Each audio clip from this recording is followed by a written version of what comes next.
May mga pagkakamali tayo sa buhay na mahirap talagang iwasan. Bakit kung minsan ay kailangan pang may mawala para lang matigilan natin ang maling ating ginagawa?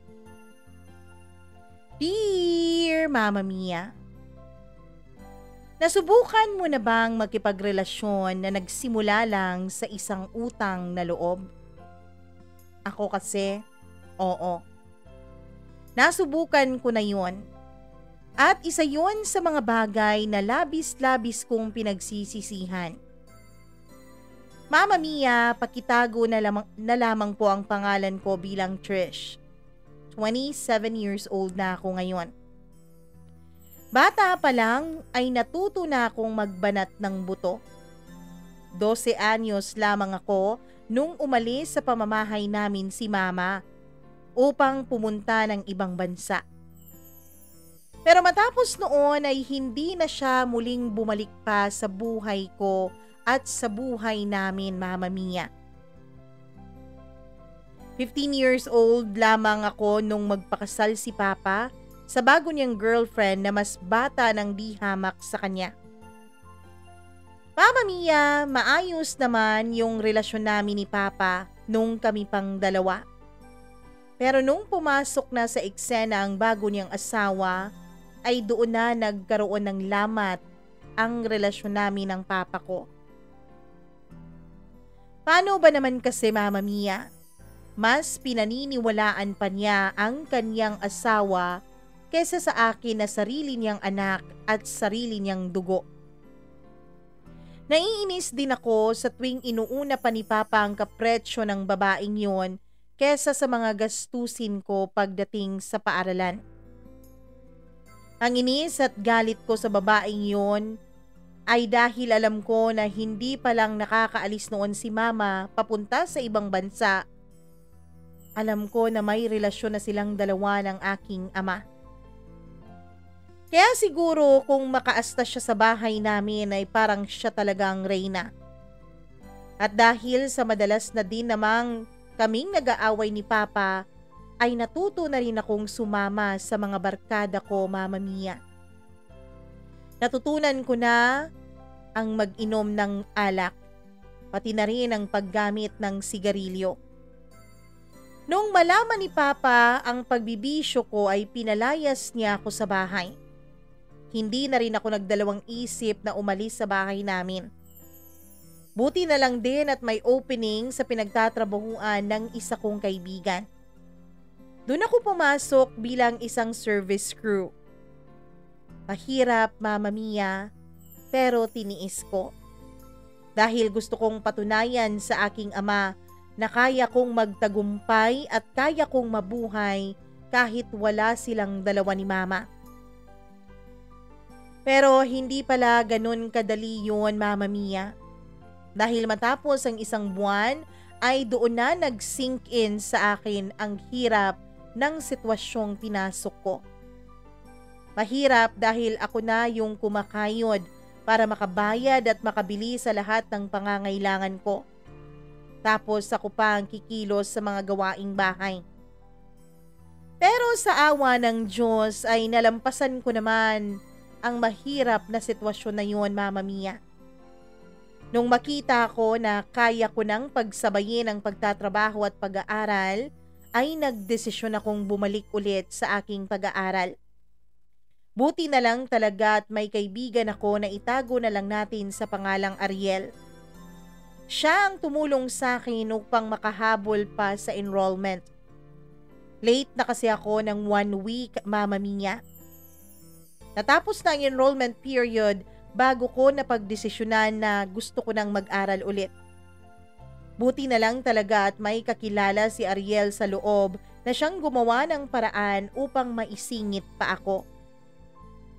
Mama Mia, nagkakilala lang kami ni Ariel nung minsang sumama siya sa pinsan niya na isang kabarkada ko sa pag-iinom at pagwalwal namin. Nung araw din na nagkakilala kami ay kinuha niya ang cellphone number ko at simula noon ay naging magkaibigan na rin kaming dalawa. Mabait naman si Ariel, Kaya hindi ako nagdalawang isip na ibigay sa kanya ang cellphone number ko. At tama ang naging desisyon ko dahil sa lahat ng kaibigan ko ay siya lang ang nanatili at naging karamay ko sa lahat ng pinagdadaanan ko noon, Mama Mia. Wala namang special nung college life ko dahil puno iyon ng pagod at hirap, lalo na at pinagsasabay ko ang pagtatrabaho at ang pag-aaral. Halos hindi na nga ako nakakatulog ng maayos. Mabuti na lang talaga at bawing-bawi naman nung makakuha ako ng mga matataas na marka hanggang sa makagraduate na ako, Mama Mia. Sa likod ng aking mga paghihirap at pagsisikap ay nandoon ang kaibigan kong si Ariel na siyang umalalay sa akin. Kahit pa nga tanggihan ko siya sa mga inaalok niyang tulong, ay sige pa din siya ng sige sa pagtulong sa akin, Mama Mia. Hindi naman ako manhid. Alam ko na may nararamdamang espesyal para sa akin si Ariel. Hindi naman din lingid sa kaalaman ko na kaya niya yun ginagawa ay upang matutunan ko rin siyang mahalin, Mama Mia. Pero alam ko rin sa sarili ko na hanggang pagkakaibigan lang talaga ang tingin ko kay Ariel. Kaya nga madalas ay tinatanggihan ko na ang mga tulong niya dahil ayokong isipin niya na inaabuso ko siya, Mama Mia. Ayoko ring isipin niya na pwede nang maging kaming dalawa dahil sa mga tulong na inaalok niya sa akin. Nagpapasalamat na lang ako ng labis-labis na hindi siya nagtapat sa akin ng nararamdaman niya habang kami ay nag-aaral pa dahil sa totoo lang ay hindi ko alam kung papaano ko sasabihin sa kanya na sa kabila ng kaniyang mga sakripisyo at pagtulong sa akin ay hanggang pagkakaibigan lang talaga ang nararamdaman ko para sa kanya. Mama Mia, hindi din naman nagtagal ay kapwa kami nakahanap ng trabaho sa magkaibang kumpanya ni Ariel. Kaya simula noon ay nabawasan ang panahon na magkasama kaming dalawa. Pabor sa akin yun, Mama Mia, dahil sa isip ko sana ay makatagpo siya ng ibang babaeng mamahalin. Nang sa ganon ay tuluyan na siyang makapag-move on mula sa nararamdaman niya sa akin. Samantalang ako naman ay nakahanap din ng mga bagong kaibigan, pati na rin ang taong mamahalin. Oo, Mama Mia. Unang araw pa lang ay nakaramdam na agad ako ng atraksyon sa isa sa mga kasamahan ko sa trabaho. Gwapo kasi at matangkad siya. Yung dating din niya sa akin ay misteryoso, kaya siguro mas naa-attract pa ako sa kanya. Hindi siya palakibo, pero sa ilang araw ko na pagtatrabaho, Mama Mia, ay ilang beses ko na siyang nakikita na nakatingin sa akin. Yun ang naging dahilan kaya pumasok sa isip ko na baka may gusto din sa akin si Nicolo. Hanggang sa isang araw ay nabigyan ako ng pagkakataon upang makausap siya. Hi Nicolo, ito nga pala yung mga kailangan mo para sa report mo mamaya. Dinala ko na lang kasi nakisuyo si Ann sa akin. May tatapusin pa kasi daw siya eh. Pagbati ko sa kanya, Mama Mia. Oo, na-inform na niya ako. Thank you ha. Trish, right? Sagot niya sa akin. Ewan ko ba, Mama Mia, pero nung binanggit pa lang niya ang pangalan ko, ay para na akong maiihi sa sobrang kilig. Alam ko na nagiging OA o overacting na ako pero siguro dahil sa pagpigil ko noon sa aking sarili na ma-in love o pumasok sa isang relasyon, kaya ganito na lang ako ngayon. Ganito kong kiligin. Kumbaga, late bloomer. Tumango na lang ako sa sinabi niya at saka ngumiti. Bagay na sinuklian din niya ng ngiti. Mama Mia, sa totoo lang ay gusto kong gumawa ng paraan para maging close kaming dalawa. Pero mahirap kasi magkaiba kami ng team. So basically, wala kaming kailangan sa isa't isa pagdating sa trabaho. Mama Mama Mia, sa paglipas ng araw ay lalo akong nahuhulog kay Nicolo. Kahit wala naman talagang dahilan ng mga kilos nito, ay kusa ko iyong nabibigyan ng kahulugan. Ang bawat tinginan namin, pati na ang pakikipag-usap niya sa akin tungkol sa trabaho. Lahat ng yon ay binibigyan ko ng kakaibang meaning. Mama Mia, hinayaan ko ang sarili ko na mahulog sa kanya hanggang sa dumating ang araw na tumawag sa akin si Ariel. Nag-aaya siya ng dinner dahil matagal-tagal na daw kaming hindi nagkikita at may mahalaga raw siyang sasabihin sa akin. Sa totoo lang ay gusto kong tanggihan ang paanyaya niyang yun. Pero dahil sa utang na loob ko sa kanya ay hindi ko magawang tumanggi. Mama Mia, nagkita kaming dalawa ni Ariel sa isang mamahaling restaurant. Medyo kinabahan ako dahil parang alam ko na kung saan papunta ang mga sasabihin niya sa akin. Lalo na nung makita ko siyang pormadong-pormado at may dala pang bouquet of flowers. Hi Trish, for you. Sabay abot niya sa akin ng mga bulaklak. Tinitigan ko siya at banaag sa mukha niya ang kaba. Kaya naman kinuha ko ang bulaklak sa mga kamay niya, sabay sabing thank you.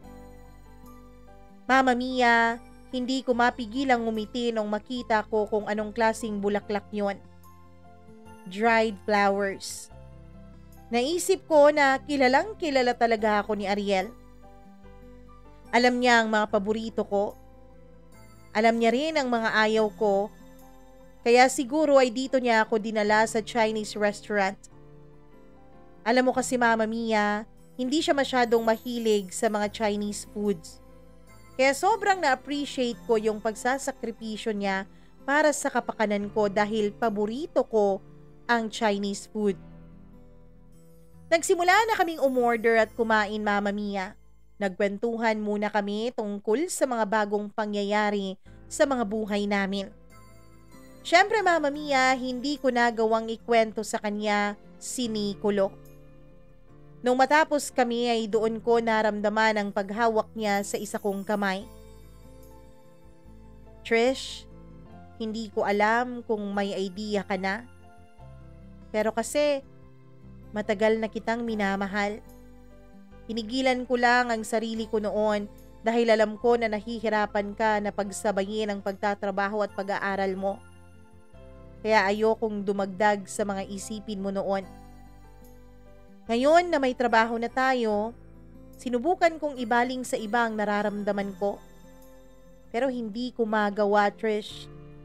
Sadyang ikaw pa rin talaga ang nilalaman nito.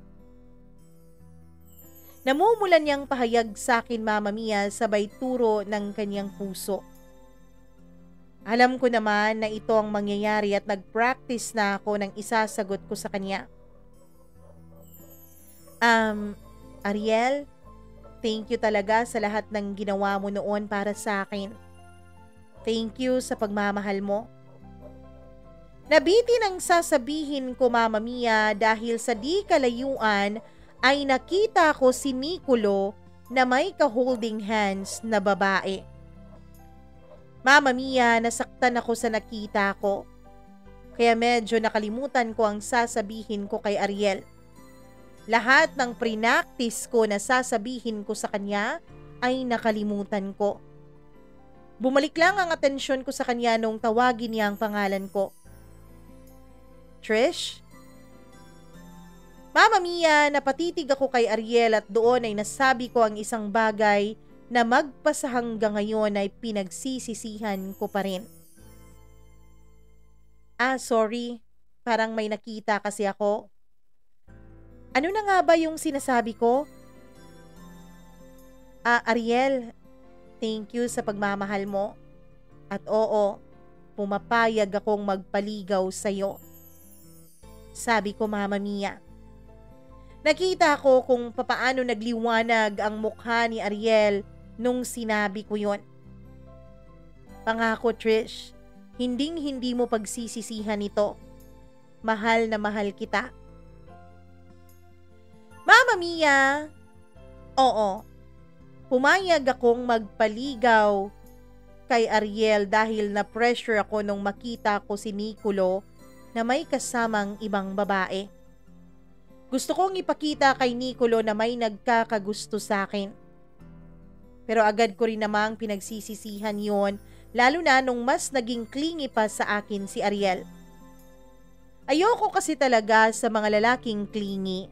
Pero wala na naman akong magawa dahil ayokong saktan ang damdamin ni Ariel. Naisip ko na din, Mama Mia, na hindi ko siya sasagutin.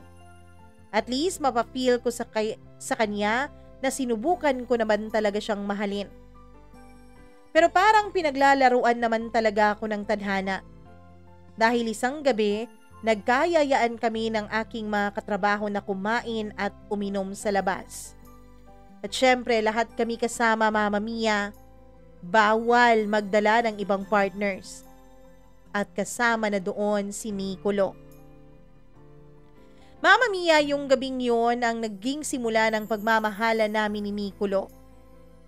At yun din ang simula ng pasakit na naidulot ko sa taong malaki ang naging ambag sa naging success ko sa buhay.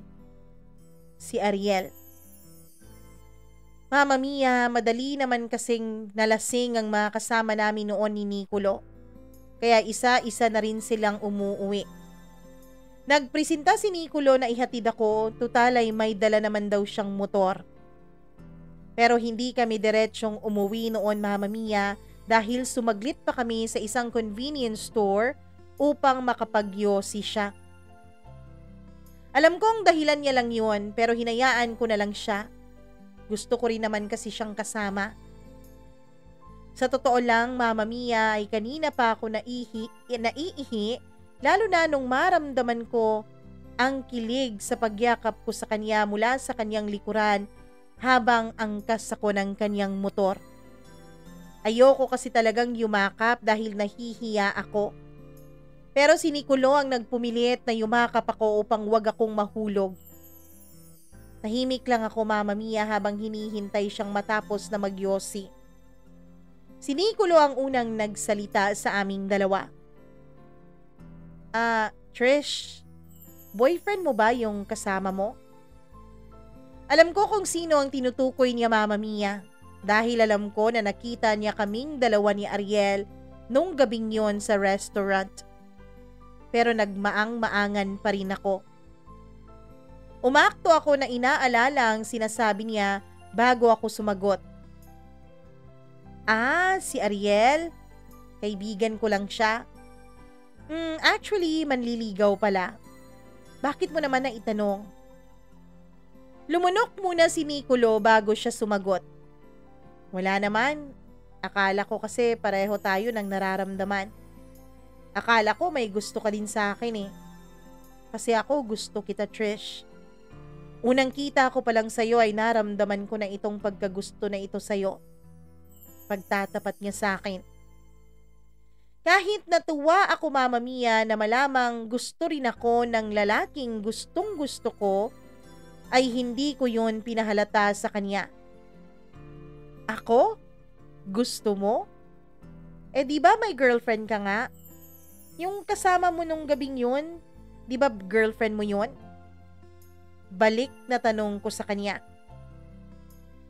Oo, girlfriend ko yun, pero medyo shaky na kami. Inuunti-unti ko lang siyang hiwalayan. Nang sa ganoon ay hindi ko siya masyadong masaktan. Sagot naman niya sa akin. Ewan ko ba, Mama Mia? Alam ko naman na palusot niya lang yun, pero nakaramdam pa rin ako ng importansya sa sinabi niyang yun. At dahil medyo late na din noon ay hindi ko napigilan na mapahikab, kaya nagsuggest ito na lumipat kami ng ibang lugar para makapag-usap kami ng maayos. Mama Mia, sa totoo lang ay hindi ko naisip na dadalhin ako ni Nicolo sa isang motel. Gusto kong pumalag noon pero huli na ang lahat dahil drive-in motel pala yun. Kaya hindi ko nagawang makababa sa motor niya. Kaba at pananabik ang nararamdaman ko nung mga oras na yun, Mama Mia. dahil sa iba't ibang idea na pumapasok sa isip ko. Iba't ibang mga pangyayari na naglalarawan na sa isip ko ang naglalaro, Mama Mia. Pagkapasok pa lang namin sa kwarto ay agad nang hinawakan ni Nicolo ang mga kamay ko at hinila agad ako palapit sa kanya. Mahal kita, Trish. Yan ang paulit-ulit niyang sinasabi sa akin habang unti-unti niyang hinahawi ang buhok na nakaharang sa mukha ko. Mama Mia, gustong gusto ko si Nicolo. Kaya nawalan ako ng lakas ng loob na pigilan siya. Lalo na nung idinampi na niya ang mga labi niya sa aking mga labi. Mainit ang halik na ibinigay niya sa akin. Halik na lalong pumukaw sa natutulog kong pagkababae. Hanggang sa kusa na rin akong gumagante sa mga halik na ibinibigay niya, Mama Mia. Habang hinahagod ng kanyang kamay ang aking likuran, ay hinahagod ko rin ang kanyang batok. Mama Mia, nagulat na lang ako nung maramdaman ko bigla ang kamay niya sa loob ng aking pang-itaas na damit. Nilalaro ng kamay niya ang bawat bahagi ng katawan na nadadapuan noon. Kakaibang sensasyon ang dinadala niya sa aking katawan, Mama Mia. Lalo na nung ang mga kamay niya ay lumipat na sa mga pribadong parte ng aking katawan. Mama Mia, doon ay tuluyan nang nawala ang mga inhibitions ko. Tuluyan nang nawala ang logic sa isipan ko, Mama Mia. Tuluyan na akong nagpadarang sa apoy na dinadala sa akin ni Nicolo. Tuluyan ko nang isinuko ang bataan ko sa kanya. Mama Mia, mabagal akong neromansa ni Nicolo. Bagay na tunay ko talagang nagustuhan. Ramdam na ramdam ko ang sinasabi niyang pagmamahal sa bawat haplos at halik na iginagawad niya sa aking katawan. Halos mawala ako sa aking sariling katinuan dahil sa kanyang ginagawa. At hindi ko na rin napigilan ang aking sarili na masabi ang tunay kong nararamdaman para sa kanya. Mahal na mahal din kita, Nicolo. Sa'yo lang ako. Sayo lang. Hanggang sa tuluyan na ngang naging isa ang aming mga katawan. Mama Mia, hindi ko akalain na ang nasa isip ko lang dati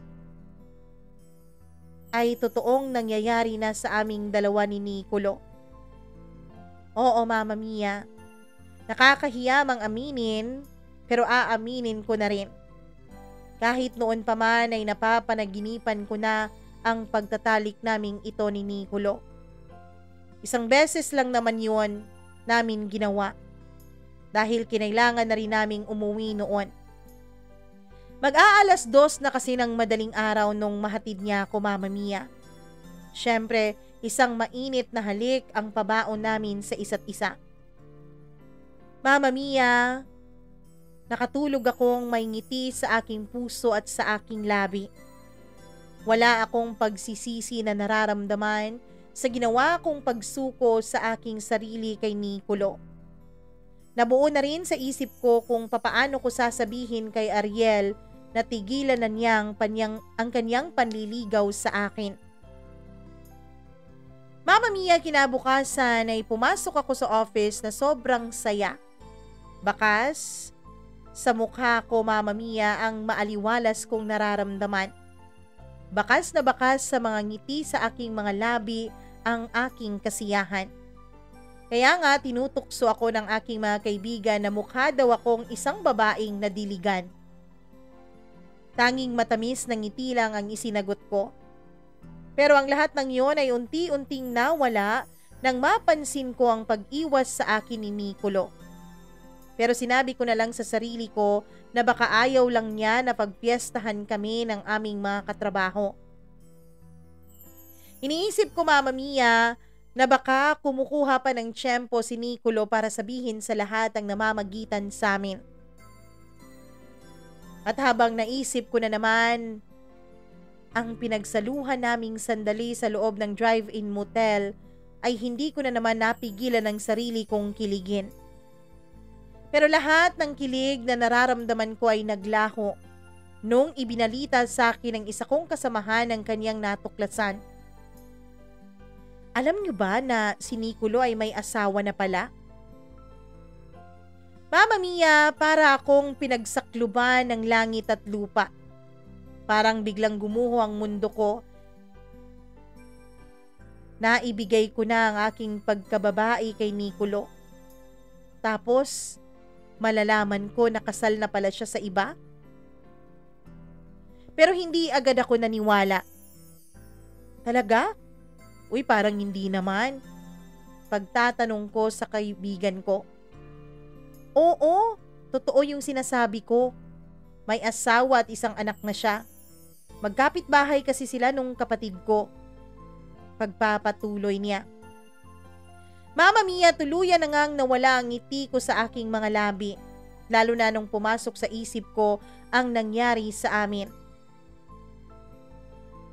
Mama Mia, pareho kaming hindi gumamit ng proteksyon nung gabing nagniig kami.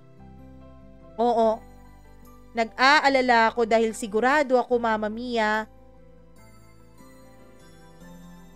na baka may magbunga sa ginagawa naming dalawa. Hindi kasi kami nag-ingat. Walang naging preventive measures sa aming pagtatalik. Lahat ibinuhos ko sa pagtatalik na yon. Kaya naman, Mama Mia, labis-labis na takot ang aking nararamdaman sa isiping maaari akong mabuntis ni Nicolo. Kaya isang desisyon ang ginawa ko na naman. Alam ko, Mama Mia, na magagalit kayong lahat sa ginawa kong desisyon. Pero yun lang ang tangi kong naisip para maisalba ang sarili ko kung sakali. Nakipagkita ako kay Ariel pagkatapos ng trabaho at doon ay sinagot ko na siya sa kanyang panliligaw sa akin. Matapos ang isang linggo, Mama Mia, ay agad kong hinayaan na may mangyari sa amin ni Ariel. Aaminin ko, Mama Mia, na hindi naging kasing sarap at kasing ligaya ang nararamdaman ko sa naging pagtatalik namin ni Ariel kumpara sa naging pagtatalik namin ni Nicolo. At nakakahiya mang sabihin, pero ngayon ko lang talaga natuklasan na hindi totoo ang sinasabi ng iba na size doesn't matter. Dahil size matters talaga, Mama Mia. At least para sa akin. Oo, kaya mas nasihan ako kay Nicolo dahil bukod sa mas magaling talaga siyang magromansa, ay yung size talaga niya ang dahilan, Mama Mia. Hindi ko naman pinahalata yun kay Ariel. Sapat na rin sa akin na nakaraos siya sa aking loob. Sinadya ko yun, Mama Mia, dahil kung sakali mang mabuntis ako, ay sigurado na ako na may maninindigan sa akin. Oo, masama mang isipin, pero sadyang ginagamit ko lang si Ariel nung mga panahon na yun. Mama Mia, dinala na rin ako ni Ariel sa bahay nila at opisyal na akong ipinakilala bilang girlfriend niya. Katulad ni Ariel, ay mababait at mabubuting tao ang kanyang mga magulang at ang kanyang buong pamilya. Malugod nila akong tinanggap sa kanilang tahanan, kaya hindi ko talaga maiwasan ang makaramdam ng konting konsensya. Lalo na nung sinabi ng mama niya na ituring ko na rin daw siyang parang aking ina. Magkahalong saya at lungkot ang nararamdaman ko noon, Mama Mia. Muli kasing sumagi sa isip ko ang aking mga magulang. Noon ko lang naisip kung kumusta na kaya sila. Hinahanap rin ba nila ako? Nag-aalala rin ba sila kung ano na ang kalagayan ko? Pero bago pa ako lamunin ng tuluyan ng kalungkutan ay agad ko namang pinawi sa aking isipan yon. Nagpatuloy ang relasyon naming dalawa ni Ariel. Hindi naman ako malungkot dahil masaya naman siyang kasama. Pero kulang ang kasiyahan na yon, Mama Mia. Masaya siyang kasama bilang isang kaibigan. Pero bilang isang minamahal, alam ko sa sarili ko na hindi niya mapapantayan ang nararamdaman ko kay Nicolo. Mama Mia, nahihirapan na kasi ako. Dahil kahit anong pilit ko ay hindi ko talaga magawang mahalin si Ariel ng higit pa sa isang kaibigan. Kahit anong gawin ko ay si Nicolo pa rin ang sinisigaw ng puso ko. Ang lalaking niloko ako, siya pa rin ang nasa puso ko, Mama Mia, kahit ilang ulit ko pang pilitin ito, nakalimutan na siya. Isang araw, Mama Mia, paglabas ko sa building namin ay bigla na lang akong hinatak ni Nicolo papasok sa kotseng dala niya. Mama Mia, nagpumiglas ako at nagpumilit na makalabas, pero agad niyang pinaandar ang kotse niya papunta sa motel na dating pinuntahan namin. Bakit mo ba ako iniiwasan, ha, Trish? Di ba nagkasundo na tayo? Mahal kita at mahal mo rin ako, hindi ba? Pero bakit ganito? Sunod-sunod na tanong niya sa akin. Oo, mahal kita, Nicolo. At oo, sinuko ko sa iyo ang pagkababae ko. Pero niloko mo lang ako. May asawa ka na pala. At may anak pa. Tapos ang gusto mo ay mahalin pa rin kita at mahalin mo rin ako. Paglalabas ko ng sama ng loob sa kanya. Mama Mia, alam ko nung mga oras na yon na dapat ay pinatigil ko na ang sasakyan at dapat ay lumabas na ako doon. Pero may pumipigil sa akin na gawin yon. Mama Mia, ewan ko kung maiintindihan mo. Pero nung mga panahon na yon ay nangingibabaw ang pagmamahal ko para kay Nicolo. Kahit alam kong mali. Kaya nung sinubukan niya akong halikan ay hindi ako umiwas. Bagkus ay tinugon ko pa ang mga halik niya, Mama Mia. Ibinuhos ko ang naipon kong longing at pagnanasa sa kanya. Mama Mia, hanggang sa makaabot kami sa motel. Doon ay muling may nangyari sa aming dalawa ni Nicolo. And this time, muli kong napatunayan na tanging si Nicolo lang talaga ang makakapagpaligaya sa aking katawan. Tanging si Nicolo lang ang hinahanap ng katawan ko na makapiling at makasiping. Mama Mia, wala nang pag-uusap na nangyari sa amin ni Nicolo nung makarating kami sa motel. Hindi na namin napag-usapan kung ano nga ba kami para sa isa't isa. Basta ang alam ko lang at ang alam lang namin ay kapwa kami may pangangailangan na tanging sa bawat isa lang namin matatagpuan. Alam ko na wala siyang balak na hiwalayan ang asawa niya. At ako rin naman, Mama Mia, ay wala rin naman akong balak na hiwalayan si Ariel. Alam kong mali. Alam kong hindi dapat. Pero ginagamit ko si Ariel bilang panakip sa kasalanang ginagawa naming dalawa ni Nicolo. Pero Mama Mia, kahit mali, ay hindi ko pa rin kayang pigilan ang sarili ko. Ewan ko ba kung bakit. Kapag lumilipas ang ilang linggo na hindi ko nakakasiping si Nicolo, ay para akong mababaliw sa kakahanap at kakamiss sa kanya. Bigla-bigla na lang umiinit ang ulo ko kahit wala naman talagang dahilan. And for my sanity, ay hinahayaan ko ang sarili ko na malunod sa makamundong kasalanan na ginagawa naming dalawa ni Nicolo. Akala ko, Mama Mia, ay magiging maayos ang lahat sa amin. Lalo na at wala naman talaga kaming relasyon ni Nicolo dahil alam namin sa mga sarili namin na may kanya-kanya kaming commitment. Sex lang talaga ang relasyon na namagitan sa aming dalawa.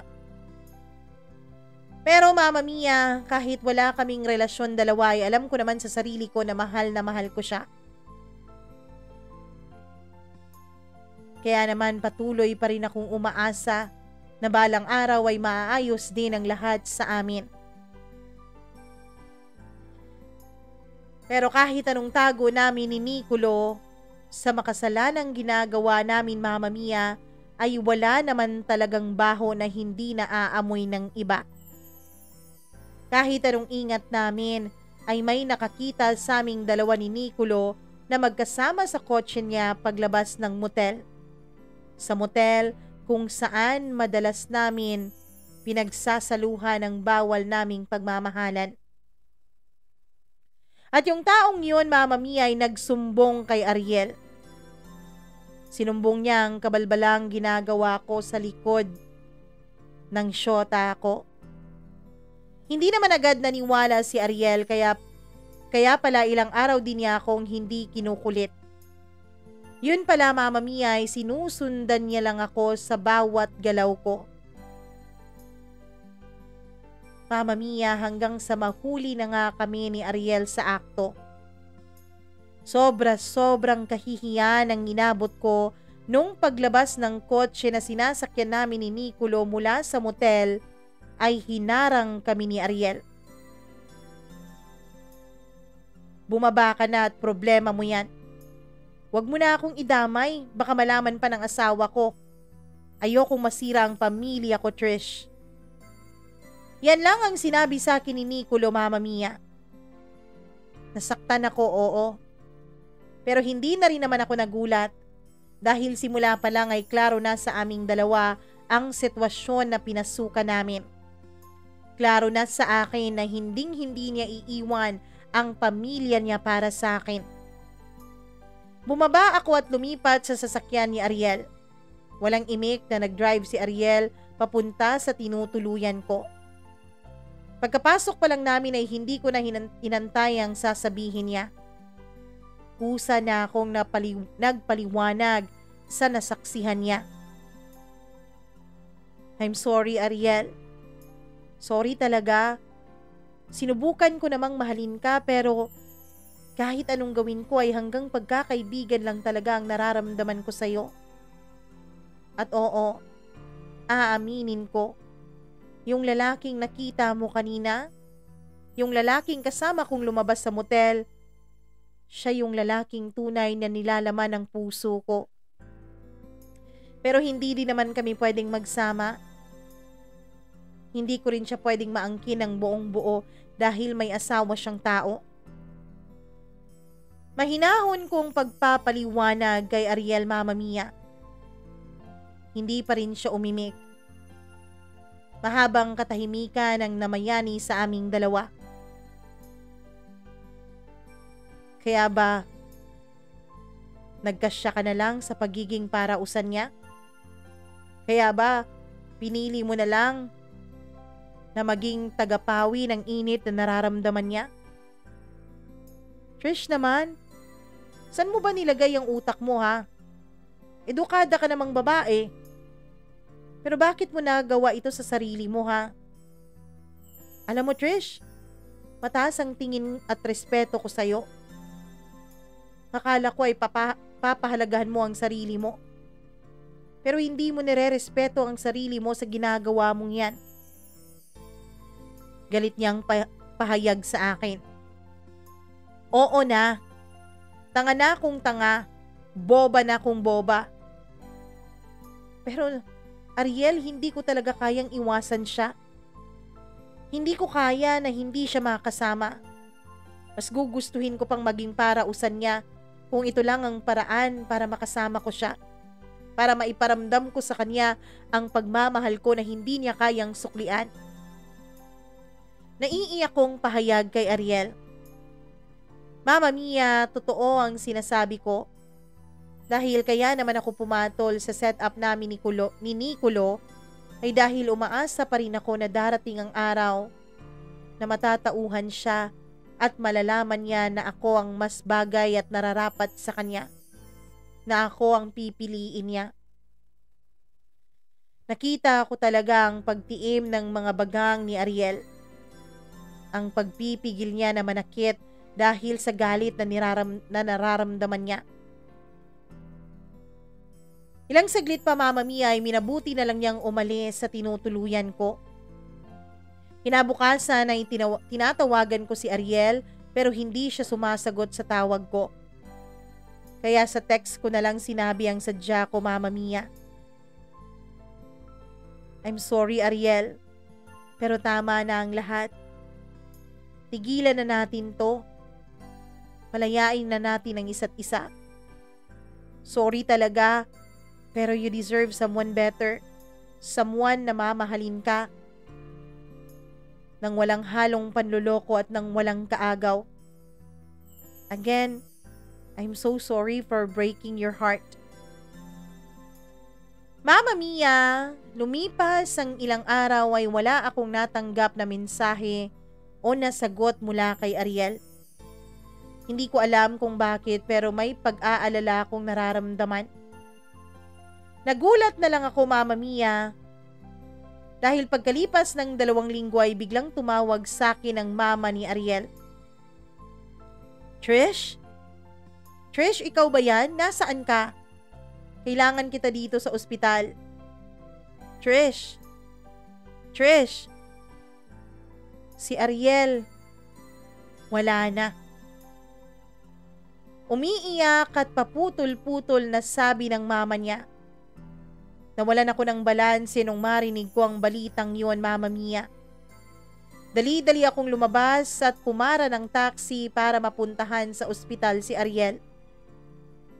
Mama Mia, nanlumo ako nung madatnan ko na wala ng buhay ang lalaking nagmamahal sa akin ng totoo.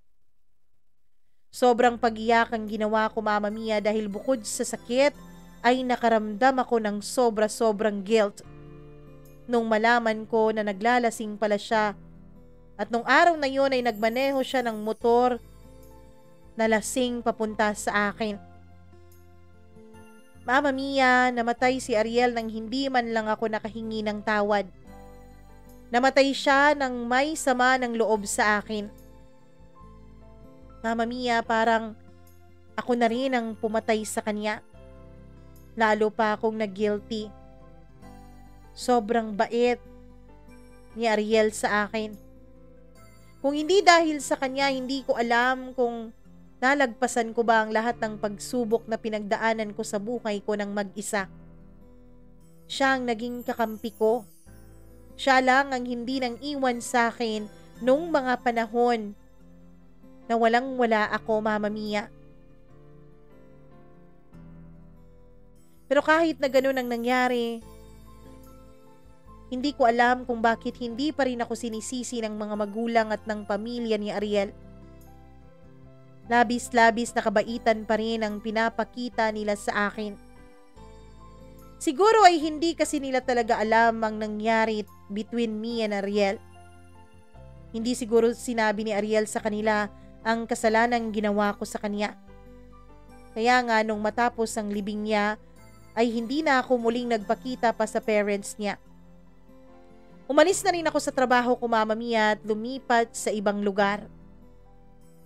Mama Mia, patuloy pa rin sa pagkukontak sa akin si Nicolo nung nakalipat ako.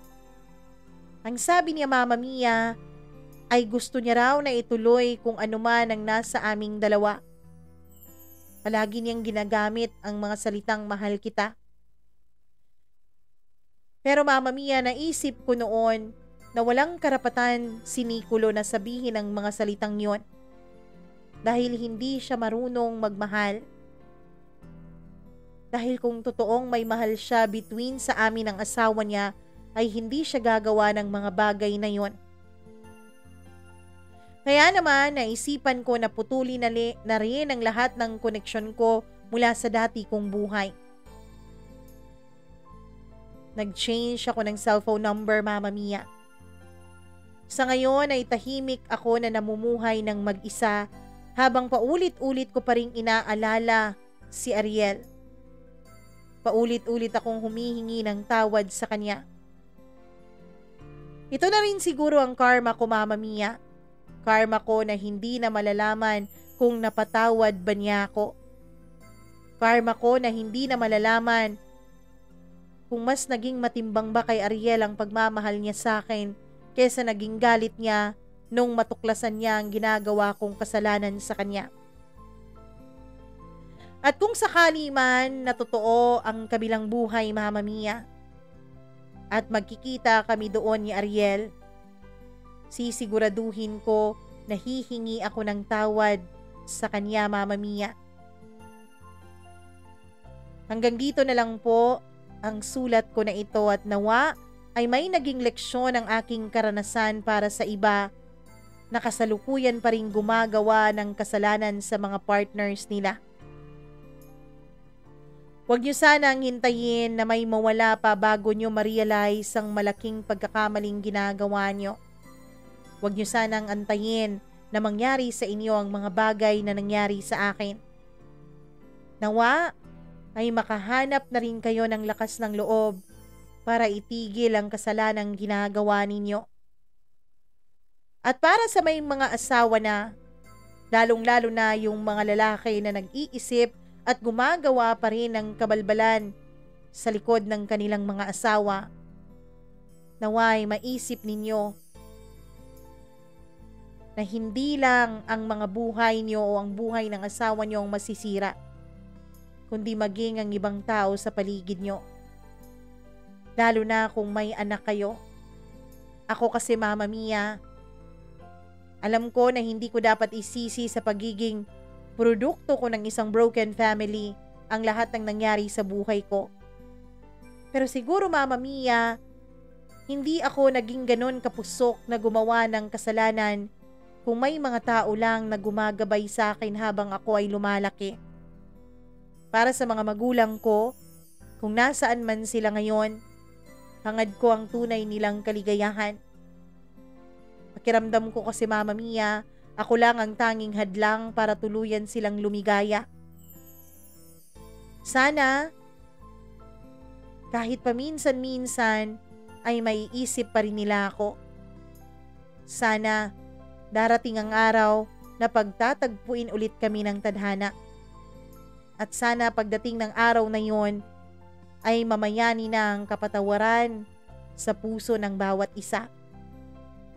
Maraming salamat po, Mama Mia, sa pagbabasa mo nitong sulat ko. Sana ay marami pang ibang tao ang mainggan sumulat sa inyo para magbahagi rin ng kanilang mga karanasan sa buhay, mga realizations at mga leksyon na kanilang natutunan. Lubos na nagpapasalamat, Trish.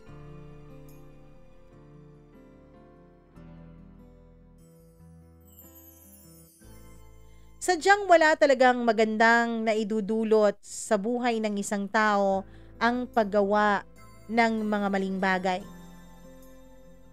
Natural lang naman na makagawa tayo ng mga kasalanan at mga mali dahil tao lang tayo.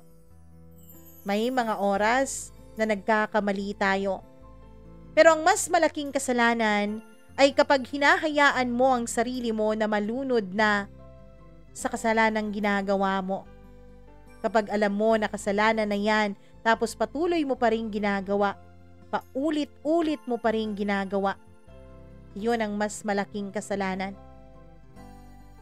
Nawa, katulad ng sabi ni Trish, lahat ng mga nanloko ngayon sa kanilang mga asawa, sa kanilang mga partners, sa kanilang mga nobyo o nobya, nawa ay haplusin ng Diyos ang inyong mga puso at tigilan nyo na ang ginagawa niyong kasalanan. Nang sa ganoon ay wala ng ibang buhay na masira. Kung sakali man na hindi nyo na mahal ang isang tao, sana ay palayain nyo siya ng maayos. Sana ay bigyan nyo sila ng kalayaan na makahanap ng ibang tao na tunay na magmamahal sa kanila. Huwag yung gagamitin nyo pa. Huwag kayong sigurista. Kung hindi kayo mahal ng mahal nyo, at yung nagmamahal sa inyo ay hindi nyo mahal pero pinatulan nyo, sana maging malakas kayo sa naging desisyon nyo. Sana panindigan nyo. Huwag yung nakikipaglampungan ka pa sa taong tunay mo minamahal habang ginagamit mo naman ng taong nagmamahal sa'yo.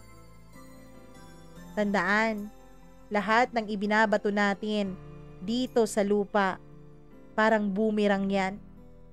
Darating ang araw, babalik at babalik sa'yo lahat ng ginawa mo. Maraming salamat sa pakikinig nyo sa kwento ni Trish. Kung nagustuhan nyo ang kwento niya, huwag nyong kalimutan na i-like ang video na ito at i-share sa inyong mga kaibigan nang sa ganon ay mapakinggan din nila ang kwentong ating handog ngayon.